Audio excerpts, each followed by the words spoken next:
पाठ 14। दो बैलों की कथा। जूरी के पास दो बैल थे, हीरा और मोती। दोनों डील डौल से ऊंचे, देखने में सुंदर और काम में चौकस थे। साथ साथ रहते रहते दोनों में भाईचारा हो गया। वे बिना कुछ कहे एक दूसरे के मन की बात समझ लेते थे। जूरी उनका बड़ा ध्यान रखता था। वे भी जूरी को बहुत चाहते थे। एक बार जूरी ने कुछ दिनों के लिए दोनों को अपनी ससुराल बुलाया। उसकी पत्नी का भाई गया उन्हें लेने आया। रास्ते में दोनों ने गया को बहुत तंग किया। उन्हें आश्चर्य हो रहा था कि जूरी ने उन्हें भेजा क्यों है। घर पहुंचकर गया ने उन्हें बांध दिया और उनके आगे रूखा सूखा भूसा डाल दिया। नई जगह, नए लोग। हीरा मोती ने नांद में मुंह तक न डाला। रात में दोनों ने वहां से भाग जाने की सलाह की। उन्होंने जोर लगाकर रस्सियां तोड़ डाली और वहां से भाग निकले। सुबह होने पर जूरी ने जब उन्हें थान पर खड़े देखा तो उसका हृदय भर आया। उसने दौड़कर उन्हें गले लगा लिया। घर और गांव के लड़के जमा हो गए और तालियां बजा बजाकर उनका स्वागत करने लगे। परंतु जूरी की पत्नी उन्हें देखकर जल भुन गई। उसने उनके सामने रूखा सूखा भूसा डाल दिया, पर दोनों बड़े खुश थे। अगले दिन गया फिर उन्हें ले जाने आ गया। इस बार वह उन्हें गाड़ी में जोत कर ले चला। रास्ते में मोती ने गाड़ी को गड्ढे में ढकेल देना चाहा, पर हीरा ज्यादा सहनशील था। उसने गाड़ी संभाल ली। घर पहुंचकर गया ने उनसे सख्त काम लेना शुरू कर दिया। वह उन्हें दिन भर हल में जोतता। जूरी ने कभी उन्हें फूल की जड़ी तक से नहीं छुआ था, पर गया जब तब उन्हें खूब पीटता। मोटे रस्से से बांधकर उनके सामने रूखा सूखा भूसा डाल देता। दोनों लाचार निगाहों से एक दूसरे को देखते रहते। गया के घर में एक छोटी सी लड़की रहती थी। उसकी सौतेली माँ उसे बहुत मारती पीटती थी। बैलों की दुर्दशा देखकर लड़की को उन पर दया आती थी। वह रात में चुपके से आकर उन्हें रोटी खिलाती। उसके प्यार के सामने दोनों बैल अपनी मार और अपमान भूल जाते, लेकिन अब उनसे और सहन नहीं होता था। दोनों ने वहां से भागने का निश्चय किया। रस्सा बहुत मोटा था, तोड़ना आसान न था। मोती रस्से को चबाकर तोड़ने की कोशिश करने लगा।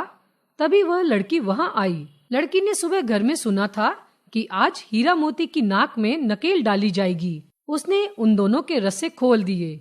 दोनों वहां से भाग निकले। थोड़ी देर बाद लड़की ने शोर मचा दिया कि बैल रस्सी तोड़कर भाग गए हैं। गया उनके पीछे दौड़ा। बैल थे कि सीधे भागते चले गए। उन्हें रास्ते का भी ध्यान न रहा। गया को खाली हाथ लौटना पड़ा। हीरा और मोती ने आजादी की सांस ली। रास्ते में उन्हें एक सांड मिला। सांड हीरा मोती की ओर लपका। दोनों के होश उड़ गए। भागना बेकार था, इसलिए दोनों ने हिम्मत से काम लिया। सांड ने हीरा पर वार किया तो मोती ने पीछे से उस पर सींगों से चोट मारी। सांड मोती की ओर पलटा तो हीरा ने उस पर सींग चला दिए। सांड घबरा गया। दोनों ने मिलकर उसको जख्मी कर दिया। सांड भागा।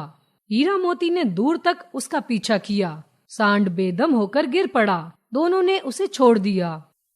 दोनों आगे चले तो रास्ते में मटर का खेत दिखाई दिया।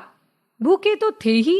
हरी भरी मटर देखकर उनकी भूख और बढ़ गई। वे खेत में घुस गए और लगे मटर खाने। तभी खेत के रखवालों ने उन्हें देख लिया। उन्होंने दोनों को घेर लिया। हीरा तो भाग निकला, पर मोती का खुर कीचड़ में धंस गया। वह न भाग सका। उसे संकट में देख हीरा भी वापस आ गया। दोनों को पकड़कर कांजी हाउस में बंद करवा दिया गया। हीरा मोती ने देखा कि कांजी हाउस में और भी बहुत से जानवर थे। भैंसें, घोड़ियां, घोड़े, गधे, सब के सब मरियल, कमजोर, दुबले पतले। सारा दिन हीरा मोती को खाने पीने को कुछ न मिला। रात हुई। मोती ने हीरा से कहा कि दीवार तोड़कर बाहर निकल चलते हैं। उसने सींग से दीवार पर चोट मारनी शुरू की। 2-4 चोटों में ही थोड़ी सी दीवार टूट गई। उसका उत्साह बढ़ा तो उसने दीवार को और जोर से धक्का मारा। आधी दीवार गिर गई। दीवार गिरते ही घोड़े, घोड़ियां, भैंसे और बकरियां भाग गई। मोती ने गधों को भी सींग हिला हिलाकर भगा दिया, पर हीरा भाग चलने को तैयार न हुआ। उसने मोती से कहा कि वह भाग जाए, पर क्या मोती अपने मित्र को छोड़कर जा सकता था? वह भी हीरा के पास आकर लेट गया। सुबह होते ही कांजी हाउस में खलबली मच गई। हीरा मोती को मोटे मोटे रस्सों से बांध दिया गया और मरम्मत हुई सो अलग। 1 सप्ताह तक उन्हें तिनका तक भी खाने को न दिया गया। बस दिन भर में एक बार पानी जरूर दे देते थे। दोनों इतने कमजोर हो गए कि उनसे उठा तक न जाता था। उनकी हड्डियां निकल आई थी। एक दिन कांजी हाउस वाले ने हीरा मोती को नीलाम कर दिया। लाल लाल आंखों वाले दड़ियल आदमी को देखते ही दोनों के दिल कांप उठे। वह आदमी उन्हें लेकर चल दिया। रास्ते में गाय बैलों को मजे से जुगाली करते देख उन्हें अपनी दशा पर रोना आ रहा था। तभी दोनों को लगा कि रास्ता तो जाना पहचाना है। वही खेत, वही बाग, वही गांव जिस रास्ते से गया उन्हें ले गया था। हमारा घर पास ही है। ऐसा सोचते ही दोनों की चाल तेज हो गई। सारी कमजोरी गायब हो गई। दोनों में न जाने कहां से दम आ गया और वे तेजी से भागे। दोनों भागकर सीधे अपने घर अपने स्थान पर जा खड़े हुए। झूरी द्वार पर ही धूप खा रहा था। बैलों को देखा तो खुशी से दौड़ पड़ा और उनसे लिपट गया।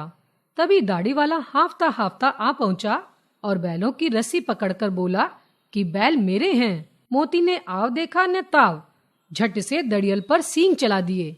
दड़ियल जान बचाकर वहां से भागा। जरा देर में ही नांद में खली, भूसा, चोकर, दाना भर दिया गया। दोनों मित्र खाने लगे। जूरी खड़ा उनकी पीठ सहला रहा था तथा जूरी की पत्नी भीतर से दौड़ी दौड़ी आई। उसने दोनों बैलों के माथे चूम लिए